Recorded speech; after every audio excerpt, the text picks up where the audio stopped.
How's it going, folks? Stu here. I've seen a lot of things in my time, varying degrees of shouldn't have watched that, should not have watched that. And every now and then something comes along, graces my eyeballs, it just gets under your skin. And you just can't shake it. You just feel so utterly grossed out. This week I sat down to watch one of those, just firmly through my hands, I'd say about 80% of the runtime. I got excited, I got scared, I felt a bit sick. No, don't worry, ex-UK Prime Minister and potential real-life Skexy Theresa May has not released her first pay-per-view sex tape on OnlyFans. I am in fact talking about Talk to Me, which is a new horror film from A24, directed by Michael and Danny Philippou. This film...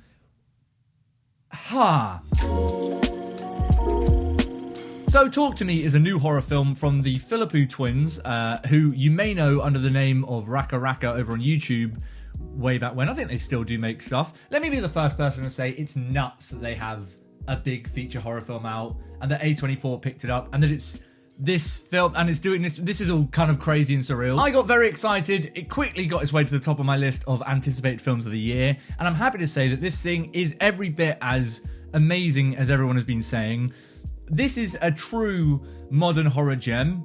Absolutely love my time with Talk to Me. It's a take on the kind of, I guess, seance sort of supernatural vibe that we've seen in all of horror since ever. But the general premise is that these kids have a hand that lets them talk and communicate with the dead, and things go a little bit too far, as you would expect them to. The film didn't end 5 minutes in with them just going, you know what, probably won't do it today. And right at the bat, this thing really did get under my skin. I think when you talk about horror films, it's tricky sometimes, right? Because horror is such a subjective thing. So there are films that I have been utterly terrified by that I know others have watched and thought, didn't even wiggle me toes at that. So I'm always a little bit cautious about overhyping horror movies or putting ideas into people's head, because I also think it's one of the genres that kind of falls victim to overhype or extreme expectations, because, films have got to be marketed. The best way to market a horror film is tell everyone it's scary, and usually people are saying things like, this is the scariest thing you've ever seen, and all that stuff. Very easy for a film not to be the scariest film you've ever seen. I think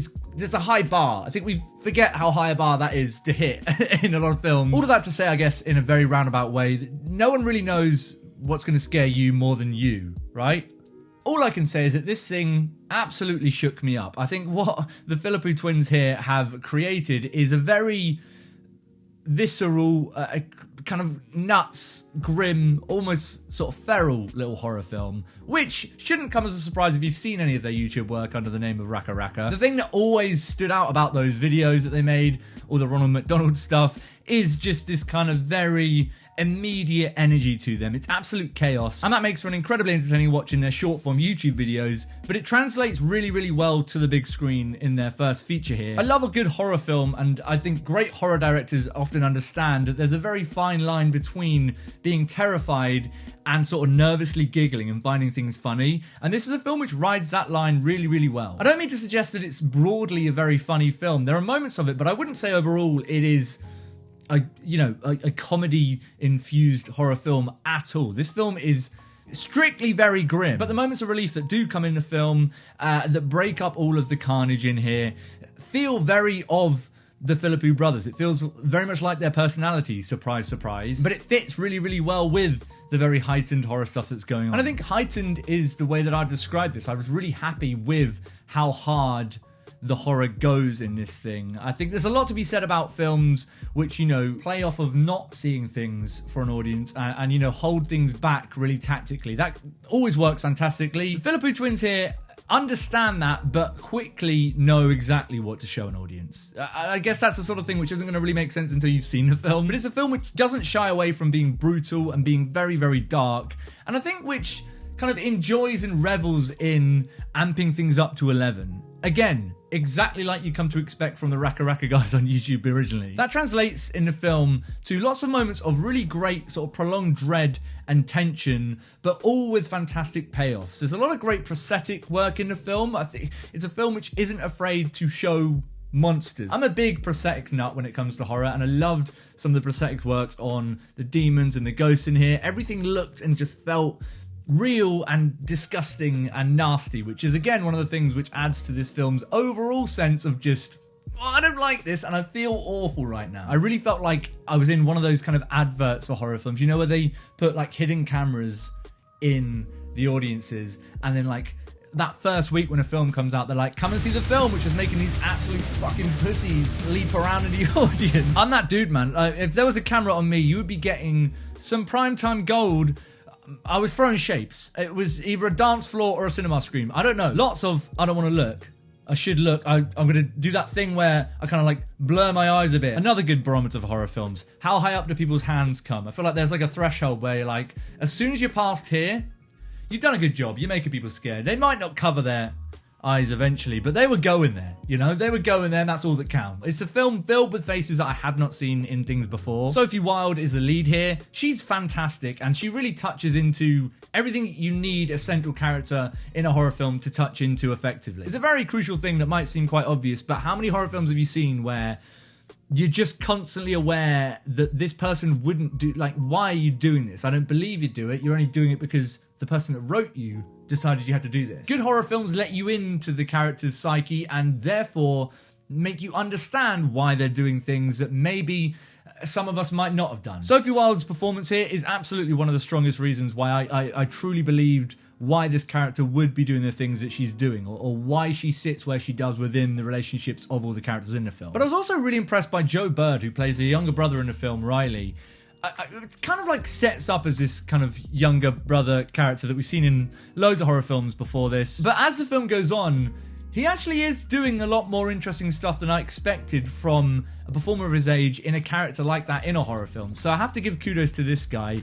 He kills it, man. He's really, really good. But one of the things that frustrates me a lot about horror films, particularly kind of studio horror films more often than not, is the way that younger people are written.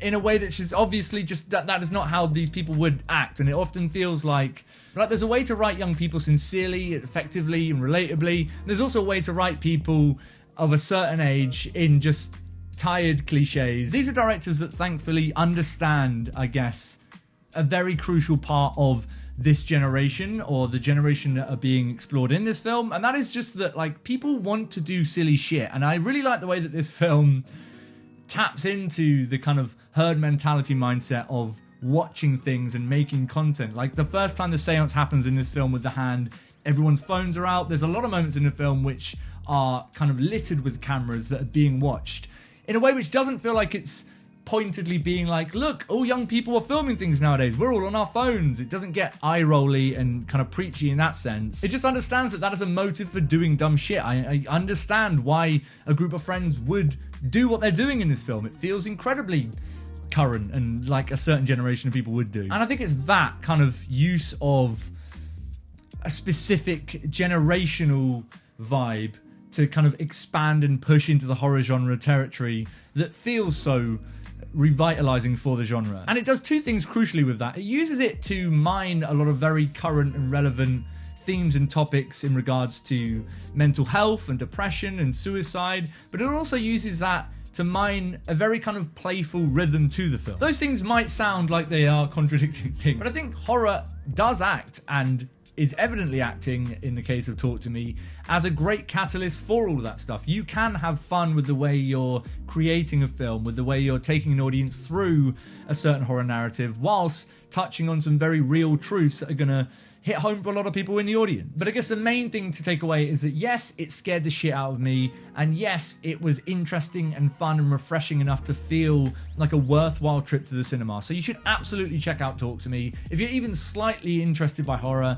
But if you're interested in seeing a new take and what I assume is going to be a very new popular voice in the horror genre from the Philippou twins, go out and see it. You will not regret it. And come right back here and tell me what the hell you thought of it, because I'm very interested to see what people are thinking about this one. But if you enjoyed this video and you want to see me talk about more shit, go ahead and click subscribe. The button is down there, as well as links to my socials, my letterbox. You can get a free month of MUBI with my code, which is always fun. So everything is in the description should you want to do anything with it. I will see you guys very soon for some more thoughts on more films. But until next time, I need a hug, or like a hot chocolate, or both. I wouldn't say no to both.